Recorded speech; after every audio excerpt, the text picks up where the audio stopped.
బీహార్లోని పాట్నాలో జన్ ఆకాంక్ష ర్యాలీలో రాహుల్ గాంధీ మాట్లాడుతున్నారు. లైవ్ చూద్దాం. चौकीदार फ्रांस जाता है, वहां चोरी करवाता है. अमेरिका जाता है, वहां आर्म्स डील कराता है, चोरी कराता है. इंग्लैंड जाता है, वहां आर्म्स डील करा के चोरी कराता है. भाई और बहनों, अनिल अंबानी 1,00,000 करोड़ रुपए कर्जा है उस पर. 1,00,000 करोड़ रुपया.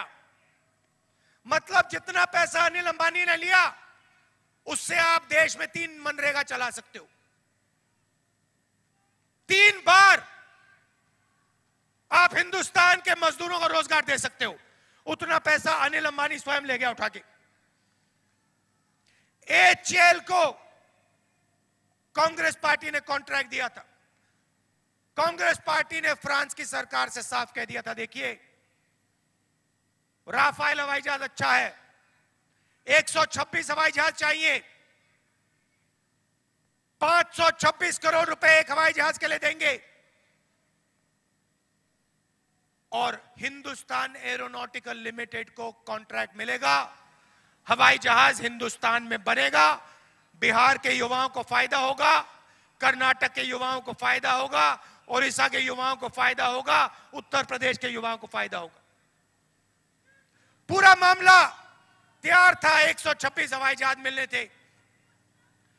चौकीदार प्रधानमंत्री बनता है, डायरेक्ट भैया हवाई जहाज में जाता है फ्रांस. जैसे अभी आपने हवाई जहाज देखा, ऐसे हवाई जहाज में नरेंद्र मोदी जी और उनके साथ छोटे से हवाई जहाज में अनिल अंबानी. डबल. फ्रांस में लैंडिंग होती है. नरेंद्र मोदी जी सूट पहन के निकलते हैं. पहले होलैंड जी से गले लगते हैं, गले मिलाते हैं 3 बार. फिर कहते हैं होलैंड जी आइए बैठिए मेरे साथ. होलैंड जी बैठते हैं, कहते हैं देखिए ये 526 करोड़ रुपए छोड़ो, हम आपको 1600 रुपए देंगे, 1600 करोड़ रुपए देंगे. एचएएल को परे करो. अनिल अंबानी है, उसको आप हवाई जहाज दो.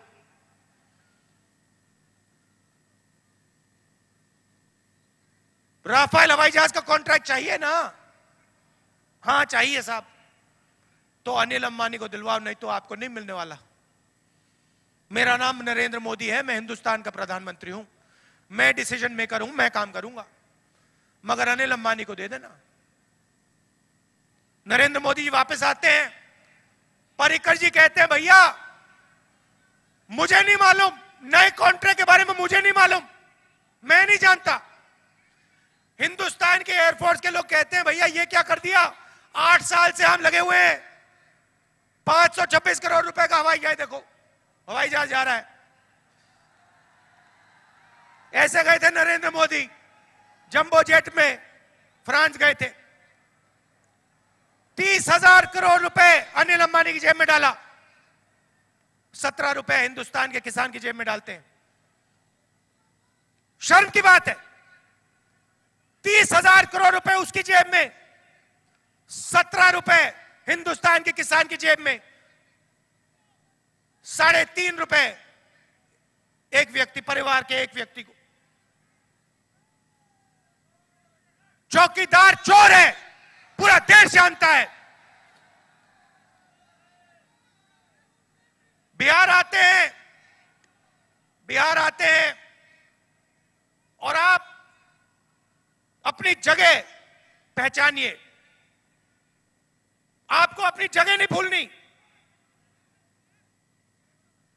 ये नालंदा यूनिवर्सिटी की जमीन है. यहां पहले पूरी दुनिया से लोग आया करते थे शिक्षा के लिए. पूरी दुनिया से लोग बिहार आते थे.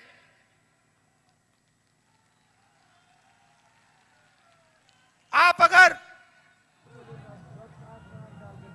आप पूछते नालंदा के समय, अगर आप पूछते भैया यूरोप में इंग्लैंड में आप पूछते भैया किसी युवा से पूछते कहां पढ़ाई करनी है, वो आपसे कहता मैं बिहार में जाके पढ़ना चाहता हूं। और आज जब आपके लोग यूनिवर्सिटी में पढ़ना चाहते हैं तो आपको कहा जाता है ना, 3 साल 4 साल 5 साल नहीं, आपको नहीं मिलेगी डिग्री, नहीं मिल सकती आपको। आपको तो 5-6 साल में डिग्री मिलेगी।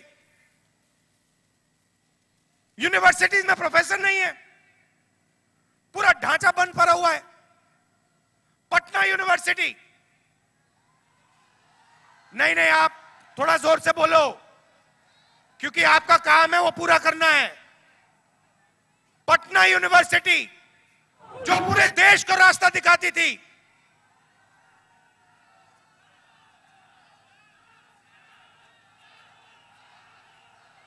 उसकी हालत बिहार का हर व्यक्ति पहचानता है। नरेंद्र मोदी जाते हैं, कहते हैं 21वीं सदी में हम शिक्षा को बदल देंगे, make in India, startup India, पता नहीं क्या क्या कहते रहते हैं, स्वच्छ भारत, उल्टी सीधी बातें करते रहते हैं। मोदी जी आपने पटना यूनिवर्सिटी के लिए क्या किया है बता दो मुझे। बिहार के युवाओं को आपने कितना रोजगार दिया? आपने कहा था 2 करोड़ युवाओं को हर साल में रोजगार दूंगा। यहां पे कोई युवा है जिसको नरेंद्र मोदी ने रोजगार दिया हो? ना।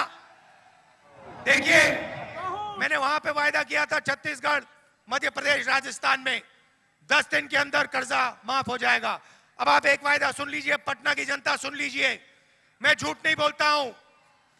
कांग्रेस पार्टी की सरकार आएगी, दिल्ली में आएगी, पटना यूनिवर्सिटी को सेंट्रल यूनिवर्सिटी का स्टेटस मिल जाएगा।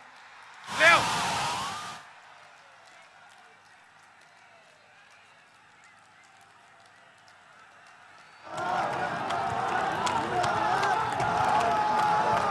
भाइयों बहनों, बेरोजगार, देखिए आप पहले शिक्षा का सेंटर हुआ करते थे।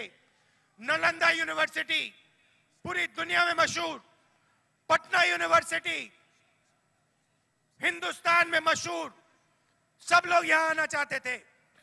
मगर आज आप शिक्षा के सेंटर नहीं हो। आप जानते हो आज आप किस चीज के सेंटर हो?